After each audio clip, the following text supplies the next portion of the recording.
Bratislava. V byte v centre mesta nájdu mŕtvolu muža. 42-ročného. Ešte pred rokom patril k najmocnejším komunistom v Československu. Bol generálnym tajomníkom komunistickej strany Slovenska. Sedel v predsedníctve ústredného výboru KSČ ako jeden z dvoch Slovákov v 21-člennom orgáne. Vo februári 1948 osobne riadil ovládnutie slovenských bezpečnostných zložiek. A pred 10 mesiacmi z parlamentnej tribúny obvinil dvoch svojich kolegov, Vlada Klementisa a Gustáva Husáka, zo špionáže a zo záškodníckej činnosti proti štátu. Polícia uzavrie prípad ako samovraždu. Ale objavia sa aj špekulácie o vražde. Pohreb sa odohrá bez verejných pôct. Tento muž sa volal Štefan Bašťovanský. Bol typom postavy, ktorá sa v 50. rokoch v komunistických režimoch objavovala znova a znova. Vinník v jednom roku, obeť v ďalšom. Človek, ktorý poslal kolegov do väzenia a ktorého za pár mesiacov tá istá mašinéria zomlela, aj jeho samotného. Dnes sa pozrieme na jeho cestu od mladého slovenského komunistu cez krátku kolaboráciu s režimom slovenského štátu, cez vrchol moci v Žiline 1945 a Prahe 1949 až po jeho pád a smrť v bratislavskom byte. Príbeh človeka, ktorý sa pohyboval v tieni Klementa Gottwalda a Viliama Širokého a ktorý nakoniec skončil tak, ako mnohí z tých, ktorých sám udal.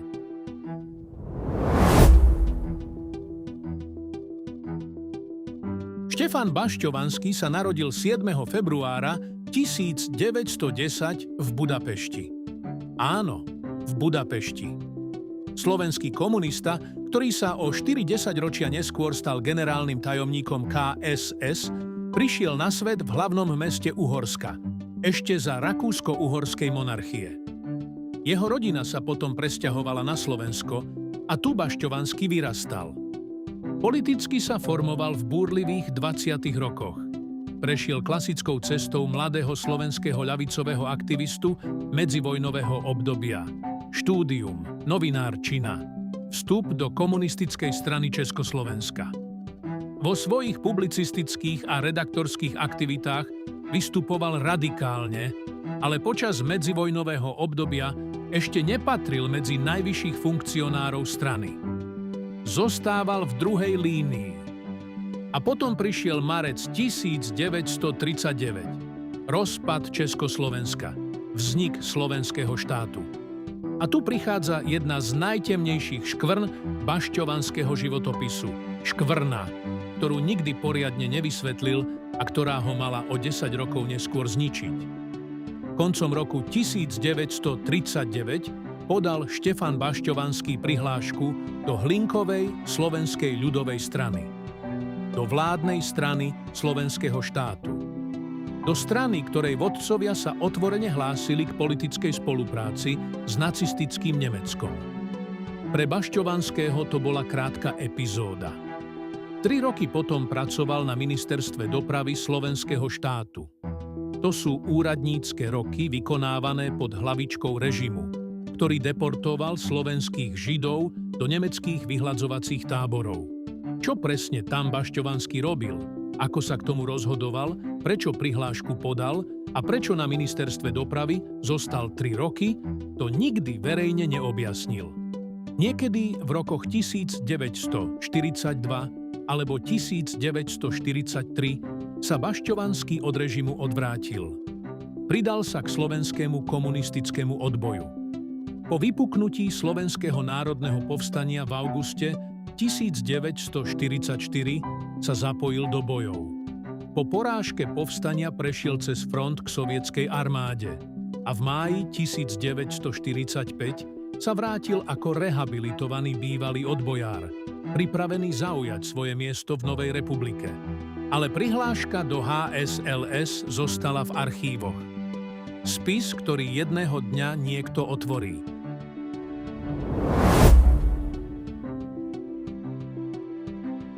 V apríli 1945, hneď po oslobodení Bratislavy, sa Štefan Bašťovanský stal predsedom Národného výboru hlavného mesta Slovenska.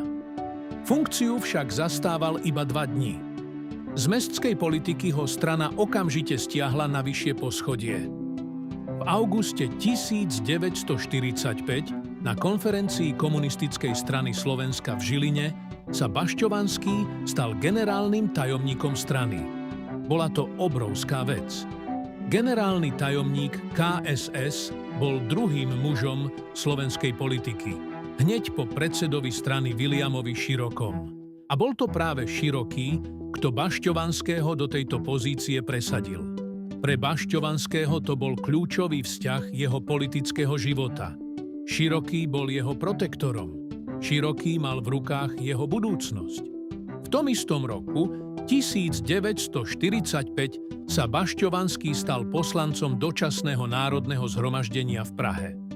Mandát obhájil v parlamentných voľbách v roku 1946, už ako poslanec Ústavodárneho národného zhromaždenia. A znova v roku 1948. Bašťovanský bol typický funkcionár nového typu. Disciplinovaný, lojálny, bez vlastnej politickej vízie, ale o to spoľahlivejší pri vykonávaní rozhodnutí zhora. Pre stranícke vedenie bol ideálnym mužom. Generálny tajomník, ktorý nerobil vlastnú politiku, iba realizoval to, čo mu povedali Široký a Gottwald. A v roku 1948 prišla chvíľa, keď bolo treba realizovať veľa.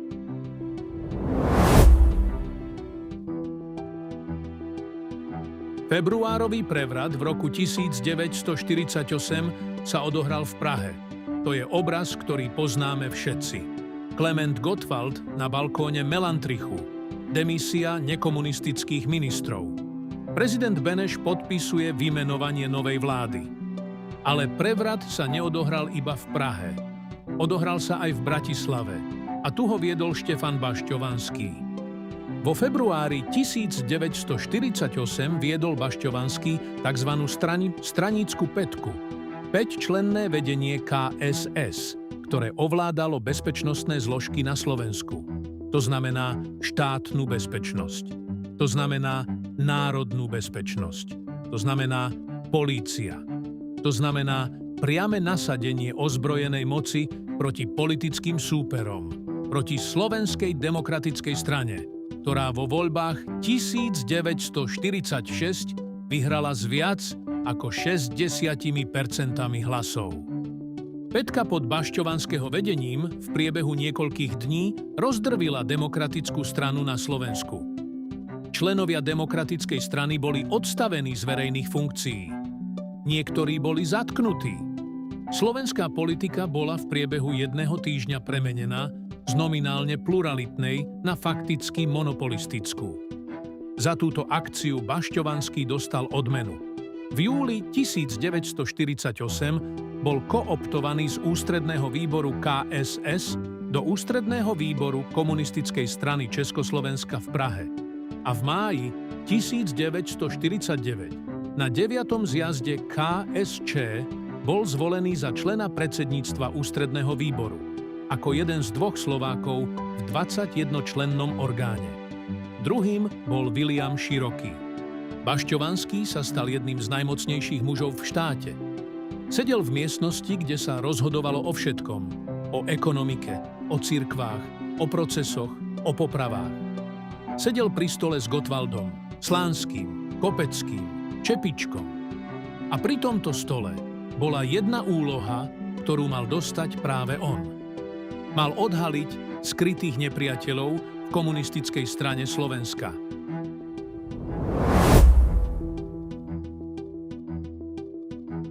V roku 1949 začala v komunistickej strane Československa systematická kampaň proti skrytým nepriateľom v strane. Bola to teória stalinského typu, importovaná zo Sovietskeho zväzu, že najnebezpečnejší nepriatelia komunizmu sa skrývajú vo vnútri samotnej strany.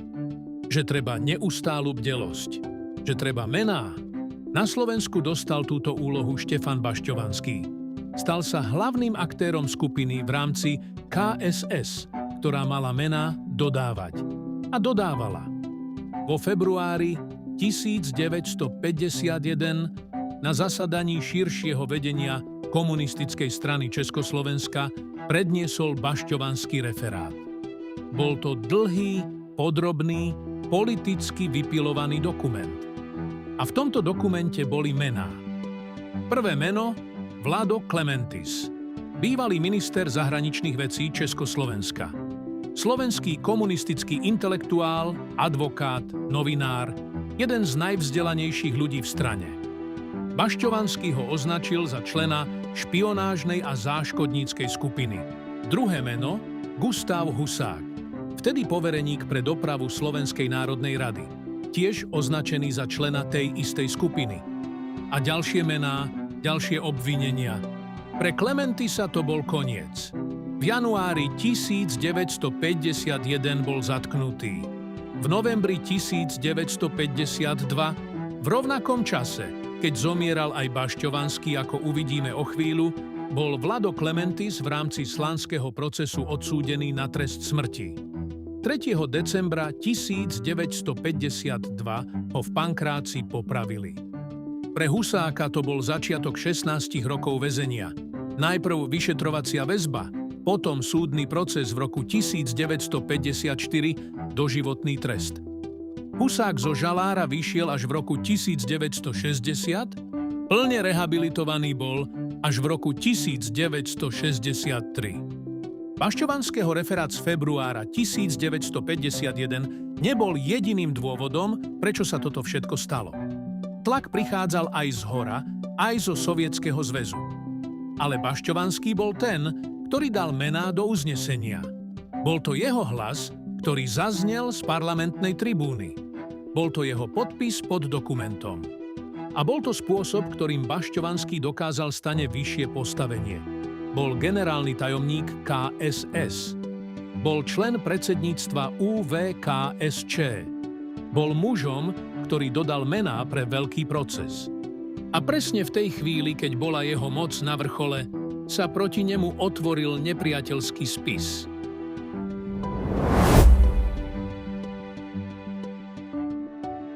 V októbri 1951, iba 8 mesiacov po referáte proti Klementisovi a Husákovi, bol Štefan Bašťovanský odstavený z funkcie generálneho tajomníka Komunistickej strany Slovenska. Dostal funkciu rezortného tajomníka ústredného výboru KSS. To bol prvý degradačný krok. O 2 mesiace neskôr, v decembri 1951, prišiel druhý. Bol odsunutý do Slovenského pedagogického nakladateľstva. Z generálneho tajomníka sa stal kádrový pracovník vo vydavateľstve školských učebníc. Prečo? Oficiálnym dôvodom bol nález dokumentu v archívoch.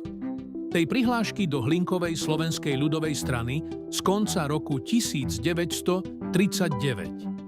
Komunistický aparát zrazu objavil, že Bašťovanský, generálny tajomník KSS, jeden z 2 slovenských členov predsedníctva UVKSČ, bol koncom roku 1939 pripravený stať sa členom vládnej strany slovenského štátu. A 3 roky pracoval na ministerstve dopravy tohto štátu. Lenže prihláška sa v archívoch nachádzala už dávno. Vyšla na svetlo presne vtedy, keď ju potreboval niekto vyniesť. A keď sa pozeráme, kto z toho najviac benefitoval, vychádza nám meno William Široký. Človek, ktorý Bašťovanského pred 7 rokmi do funkcie generálneho tajomníka presadil, bol teraz ten istý človek, ktorý ho z nej zhadzoval. Frakčné boje vo vrcholných orgánoch KSČ sa zostrovali. A Bašťovanský bol niekto, koho sa dalo obetovať. V januári 1952 Bašťovanský rezignoval na poslanecký mandát v Národnom zhromaždení. Mlčal. Žiadne tlačové konferencie, žiadne sebakritiky, žiadne odvolania, iba ticho. A 27. novembra 1952 ho našli mŕtvého v jeho byte v Bratislave. Mal 42 rokov. Policajné správy uzavreli, že smrť nastala bez cudzieho zavinenia. Samovražda. Ale objavili sa aj špekulácie o vražde. Bašťovanský bol človek, ktorý vedel veľa. Vedel, ako bola napísané obvinenie proti Klementisovi. Vedel, kto ho vlastne dal vyniesť. Vedel, kto stál za prevratom v KSS v rokoch 1945 až 1948. Pre niektorých z jeho bývalých kolegov mohol byť živý Bašťovanský väčším problémom ako mŕtvy.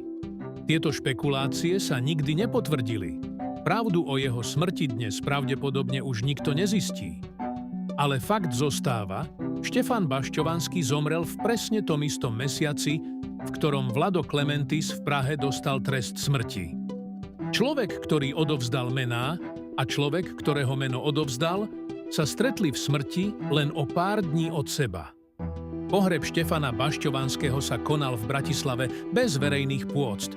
Bývalý generálny tajomník KSS dostal civilné rozlúčenie. Jeho meno na 10 ročia zmizlo z verejnej diskusie.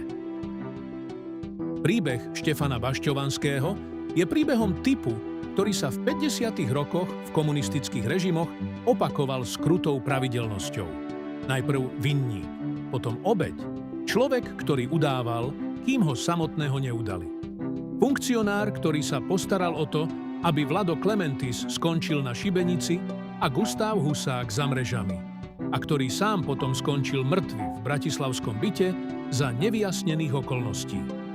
Pre slovenskú politickú pamäť zostáva komplikovanou postavou. Nie je hrdina. Nie je čistá obeť. Je to človek, ktorý pomáhal budovať mašinériu, ktorá ho nakoniec rozdrvila. A ktorý v tom mlel s ňou tak dlho, ako mu to dovolila. Niektoré viny dejiny pomenujú. Niektoré osudy zostávajú v tichu archívov. Napíšte do komentárov, ako to vidíte vy. Bol Bašťovanský primárne vinník, ktorému sa stalo to, čo robil druhým, alebo aj on bol obeťou systému, do ktorého sa zaplietol. Mala byť jeho prihláška do HSLS z roku 1939 oprávneným dôvodom na jeho odstavenie, alebo to bola len politická zámienka v internom mocenskom boji? A myslíte si, že polícia uzavrela vyšetrovanie jeho smrti správne ako samovraždu? Alebo sa pravda navždy stratila v archívoch? Ak vám táto epizóda dala niečo na premýšľanie, dajte palec hore. Pomáha to videu dostať sa k ďalším ľuďom. Ak ste tu prvýkrát, pridajte si odber. Pripravujem ďalšie príbehy z československých dejín 20. storočia. A zazvoňte na zvonček, aby vám neuniklo, keď sa nová epizóda pridá. Ďakujem, že ste pozerali. Vidíme sa na budúce.